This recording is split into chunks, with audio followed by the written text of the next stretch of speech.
It's Roundtable time. Okay, guys, I want to know what's on your mind. Ben, let's start with you. Well, here's a new service that if it goes as planned, people will receive anonymous texts about their sexual partners. So if you go and you get a test for a sexually transmitted disease or infection, if you have provided the company with a list of your partners, that service will then text those people anonymously and say, hey, somebody that you have been with has an infection and you might want to get yourself tested. Wow. And it begs a number of questions. Would this change people's behavior? Would you want to know? Yes. And also, my first instinct is people will abuse this. Probably. You think so? Yeah. Yeah?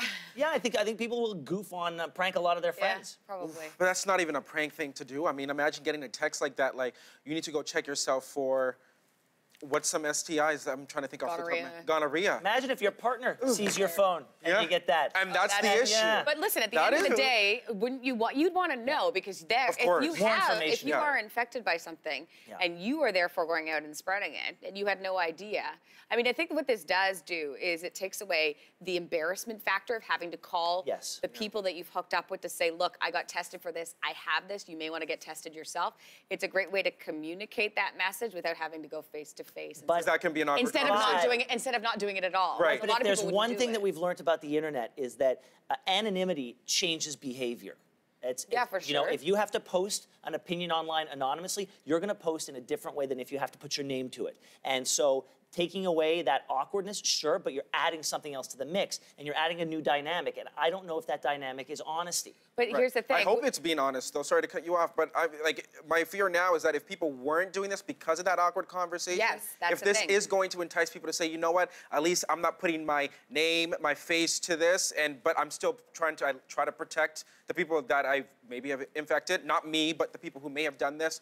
You know what I'm saying? Then that's a good thing. And this would be my argument, too. Yeah. It's actually allowing the people who probably wouldn't have told their partners in the first place to give them a venue and an avenue to do that, because it's all, there's a couple companies like this. There's another one called STD Checks, where you enter, you manually go and enter the telephone numbers, and it will anonymously send those people that you have indicated that you want to send the message to. And it has like a, it's not you writing the text. There's a standard text that goes out that informs them. And it's important to note as well, too, is that with these dating apps, people are hooking up way more nowadays, right? And there has been studies that have shown that STIs are on the rise because of how easy it is just to hook up with anybody who you want to, because you just go online, you swipe right, you swipe left, you say, let's meet here, whatever, and things go down. Speaking of hooking up, your next topic. Oh, yeah, so we need to talk about this. All right. So, okay, let's talk about this deep freeze. We know that it's impacted the entire country. From coast to coast, people have been feeling the deep freeze, and it's been affecting a lot of things. So let's talk about some stuff. So cities across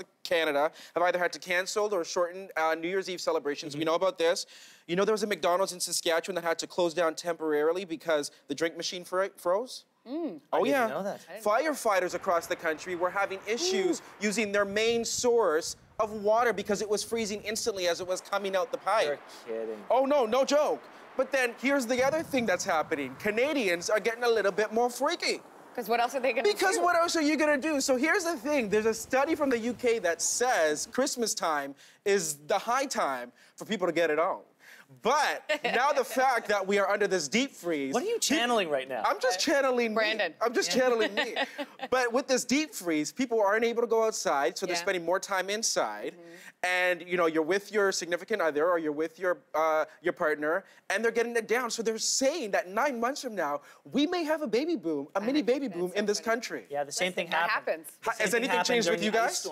In the big ice storm. Has anything changed with you guys? Like, is anything... talking about what I'm doing I'm just saying, habits? I'm not talking your sex life. I'm just saying, like... How's it going for you guys? Yeah.